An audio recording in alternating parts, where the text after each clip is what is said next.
Buongiorno e ben ritrovati a un nuovo appuntamento con l'informazione di Telefriuli. Restano stazionarie le condizioni del giovane ferito all'alba di domenica a Lignano, presumibilmente durante una rissa alla quale hanno partecipato una trentina di persone. Da domani si rafforza, come previsto, il presidio della Polizia di Stato nella località balneare, mentre per mercoledì è previsto un vertice dei responsabili dell'ordine pubblico.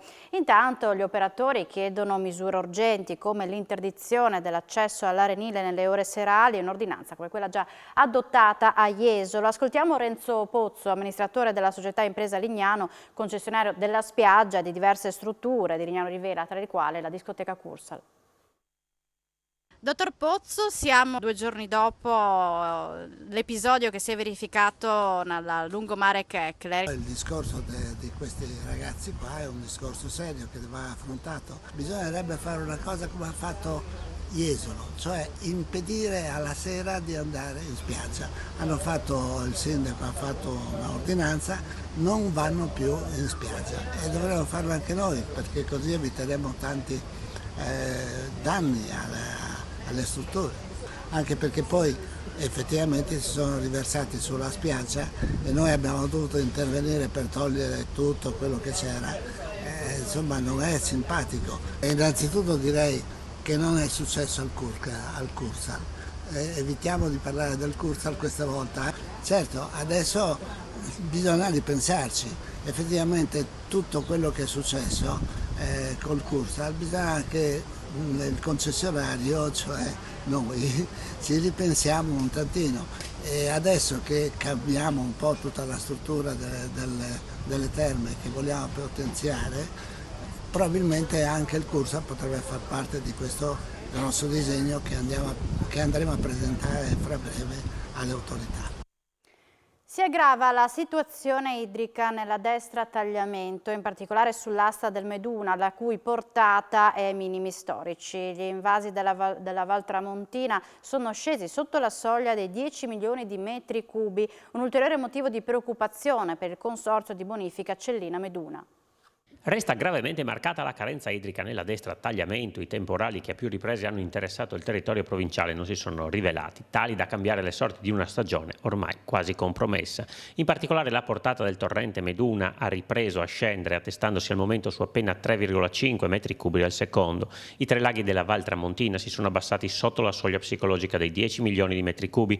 Nei 3 bacini alimentati dal Meduna sono infatti contenuti meno di 9,5 milioni di metri cubi. Va meglio, ma solo relativamente, in Valcellina, dove la corrente del corso d'acqua principale registra 8 metri cubi al secondo. Piove in modo diverso sulle 2 aste e ciò influisce anche sui prelievi che vengono effettuati settimanalmente dai vari invasi, spiegano dal consorzio di bonifica Cellina Meduna. L'ondata di maltempo, che per qualche giorno ha fatto susseguire dei fenomeni, non ha mutato il quadro generale. Certamente anche poche gocce sono benefiche, ma restiamo notevolmente preoccupati per il futuro, sottolinea il presidente del consorzio di bonifica Walter Colussi. Nelle prossime ore è previsto un nuovo incremento delle temperature, 0 precipitazioni, il che significa prelievi maggiori da parte degli usi civili. Le ultime piogge, secondo il consorzio, hanno ridotto il rischio di razionamenti ai soci del Cellina da qui alla fine della stagione irrigua, ma sicuramente non hanno ribaltato le condizioni di deficit estremo lungo il Meduna e i suoi affluenti. Uno dei simboli della siccità di quest'estate è il Gorgazzo in secca. Nella pozza che richiama i turisti a Polcenigo c'è pochissima acqua, mentre il torrente è totalmente all'asciutto. Il sindaco, una situazione surreale che non si vedeva da anni.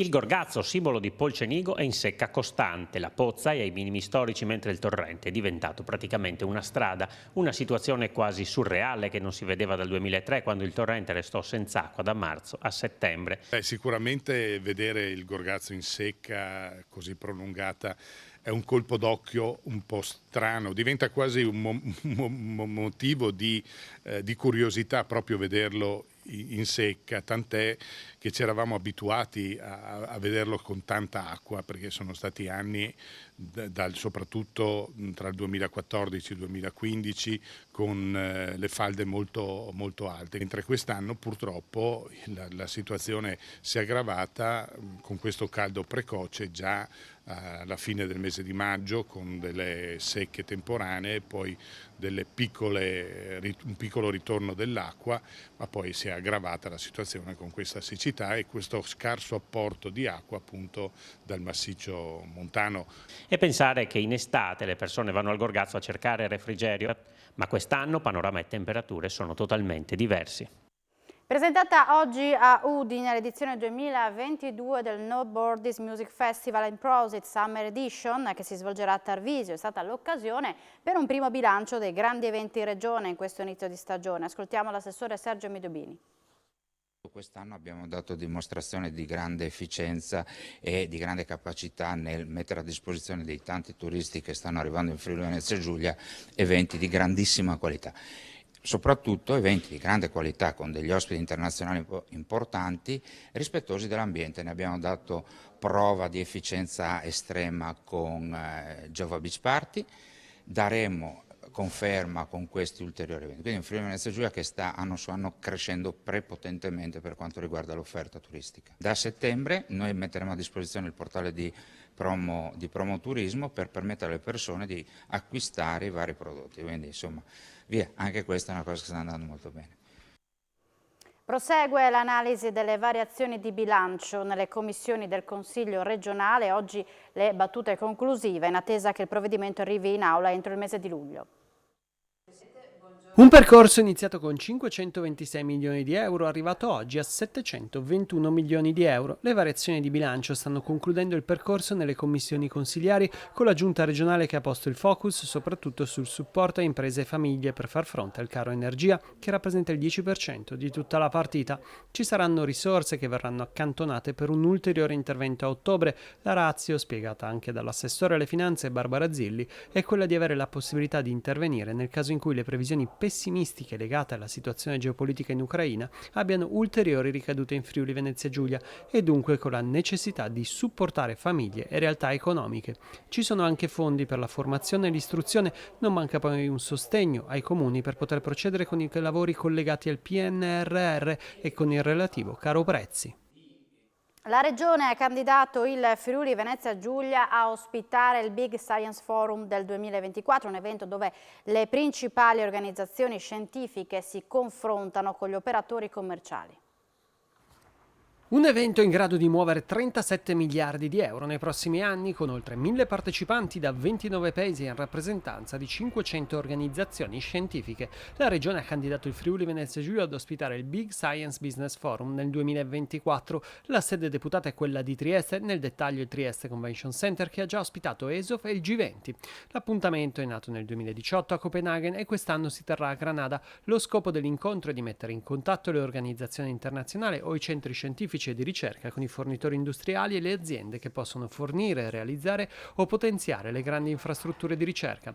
Del mondo Big Science fanno parte realtà come il CERN o l'Agenzia Spaziale Europea. Il bando prevede che i candidati forniscano un programma di incontri sia plenari che B2B, una progettazione degli spazi e delle aree espositive. Bisognerà poi dettagliare le capacità delle strutture alberghiere e la logistica. A fornire supporto per l'organizzazione dell'evento sarà Promoturismo FVG, che potrà contare su una dotazione finanziaria di 700.000 euro. La candidatura dovrà essere presentata entro il 15 luglio. Sono 554, siamo ai dati della pandemia, i nuovi casi positivi al Covid in Friuli Venezia Giulia a fronte di 2.463 tamponi molecolari e test rapidi antigenici. Le persone ricoverate in terapia intensiva sono 6, mentre i pazienti ospedalizzati in altri reparti sono 191. C'è stato un decesso a Pordenone. Caccia al barone rosso in Friuli, ovvero allo spericolato pilota che domenica pomeriggio ha messo in atto pericolose acrobazie a bassa quota sorvolando il letto del tagliamento in alcune località balneari di Veneto e Friuli. Un ultraleggero bianco ieri ha seminato scompiglio tra i bagnanti che affollavano le righe del lago di Cavazzo, le sponde di Tabina Beach, Aragogna e la spiaggia di Bibione. Il pilota ha messo in pratica manovre degne di un air show, vietate dal regolamento se compiute in aree non circoscritte e autorizzate. L'uomo alla cloaca, ad esempio, è sceso in picchiata sul lago dei Tre Comuni verso le 16:30 e dopo averlo sorvolato per alcuni metri a pelo d'acqua è risalito seguendo il letto bianco del fiume Tagliamento a gran velocità. Qui è stato avvistato a più riprese a Cimano e in altri punti frequentati dai bagnanti domenicali. Le manovre che più hanno dato allarme sono stati i viraggi compiuti all'altezza del ponte di Cimano, attraversato per ben 2 volte sotto la campata centrale. Altre segnalazioni sono giunte poi dalla foce del fiume Alpino, dalla linea di Bibbione, da Banco d'Orio a Grado e da Porto Buso. Sono ben 675 beni archeologici e antiquariali sequestrati nel 2021 dai carabinieri del nucleo tutela patrimonio culturale di Udine. Le attività di prevenzione e tutela del patrimonio artistico hanno portato i militari a denunciare ben 55 persone e a recuperare beni spesso rubati o trafugati in epoche imprecisate che raggiungono un valore complessivo di quasi 4 milioni di euro. Fra i recuperi più importanti una pala d'altare del Caucic, 3 statue in gesso sottratte nei primi anni 2000 ai danni della parrocchia di San Michele Arcangelo di Monte Aperta di Taipana, trovate dai carabinieri nel mercato online. Nuovi collegamenti dell'autostrada ferroviaria per l'interporto di Cervignano del Friuli grazie alla piattaforma R2L Connector sono stati presentati oggi all'interporto, sito nord del terminal intermodale di Torino, coinvolto nei nuovi collegamenti insieme a Cervignano. La piattaforma rende accessibile il trasporto su ferrovia di tutti i semirimorchi di camion, compresi quelli non gruabili. Ha preso il via la seconda edizione di Vicino Lontano Montagna. Il festival si è aperto nel segno di Don Pierluigi Di Piazza nella sua Tualis. A dialogare con il fratello Vito è stato il giornalista Francesco Gatti, autore di Bilal. Si è aperta nel segno di Don Pierluigi Di Piazza, nella sua Tualis, la seconda edizione di Vicino Lontano Mont, iniziativa che porta il festival nelle montagne della regione, con una trentina di appuntamenti in programma fino al 4 settembre per indagare i grandi temi del presente. Accanto alla chiesa, da dove è possibile osservare tutta la vallata, è stata presentata la nuova edizione di Bilal, reportage del giornalista Fabrizio Gatti, le cui inchieste hanno vinto numerosi riconoscimenti internazionali. Per 4 anni si è trasformato in un migrante clandestino, di nome Bilal, per descrivere in prima persona il dramma di chi si mette in marcia per conquistare una vita migliore al di qua del Mediterraneo, un'esperienza che lo ha portato ad attraversare in camion il Sahara, ad incontrare i terroristi di Al-Qaeda, scafisti senza scrupoli, a sbarcare a Lampedusa e ad essere arrestato. Nel 2008 Gatti aveva parlato di accoglienza con Don Pierluigi Di Piazza a Vicino Lontano, un incontro e un confronto indelebile per entrambi. A Tualis quella riflessione è stata portata avanti nel dialogo tra Gatti e Vito Di Piazza, fratello di Pierluigi, moderato da Anna Dazzani e accompagnato dalla lettura di alcune pagine di Bilal a cura del regista e attore Claudio Moretti. Ad introdurre l'incontro è stata una commossa Paola Colombo, presidente e curatrice di Vicino Lontano, che ha accennato al legame tra il festival e il prete dell'accoglienza. Un incontro nel solco delle tracce che Pierluigi ha disegnato, ha detto Vito Di Piazza, ricordando come Tualis fosse per il fratello un luogo speciale di contemplazione dove ricaricare la sua anima e la sua interiorità. Lo sguardo di Pierluigi, ha ricordato, andava oltre le montagne, quasi a perdersi nell'infinito. Sapeva che al di là c'erano altri mondi e altre persone con le quali costruire un dialogo. L'apertura è stata elemento essenziale della sua esistenza. Pierluigi diceva, ha continuato Vito, che la marginalità può essere una gabbia, ma che apre anche a possibilità inedite e che solo dalle periferie può partire un cambiamento autentico del mondo. Ed ora le emozioni, le suggestioni dell'Italian Bahia alla 29esima edizione, la corsa organizzata dal Fuoristrada Club 4x4 Pordenone. Terza vittoria di Ajed Al-Rai all'Italian Bahia. Il driver dell'Arabia Saudita al volante di una Toyota Hilux Overdrive ha dominato la corsa organizzata dal Fuoristrada Club 4x4 Pordenone, valida per la Coppa del Mondo e per la Coppa Europa FIA. Sul podio il portoghese João Ferreira con una Mini John Cooper Works Rally e il brasiliano Cristiano Battista de Souza al volante di una side-by-side Cayman Maverick. Spettacolo e grandi emozioni sui gretti dei fiumi Meduna, Cosa e Tagliamento.